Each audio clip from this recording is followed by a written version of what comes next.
Assalamualaikum warahmatullahi wabarakatuh. Baik teman-teman, pada video kali ini saya akan berbagi video tutorial lagi cara untuk merubah tombol navigasi pada HP Vivo Y16. Nah, mungkin teman-teman belum terbiasa untuk di bagian tombol kembali ini ada di sebelah kiri, dan untuk tombol menu ini ada di sebelah kanan. Untuk merubahnya sangat mudah banget ya teman-teman. Kalian langsung saja masuk ke bagian menu pengaturan. Oke, kemudian kita cari untuk di bagian menu sistem ya. Kita cari sistem, ini dia. Kita klik di bagian sistem, kita klik. Langkah berikutnya silahkan kalian pilih di bagian navigasi sistem. Kalian klik. Untuk merubahnya teman-teman silahkan kalian pilih di bagian sini. Kalian klik di bagian sini.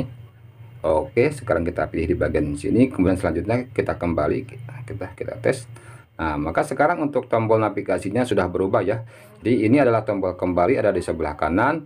Dan untuk tombol menu ada di sebelah kiri. Oke, segitu dulu mungkin untuk video kali ini. Terima kasih. Wassalamualaikum warahmatullahi wabarakatuh.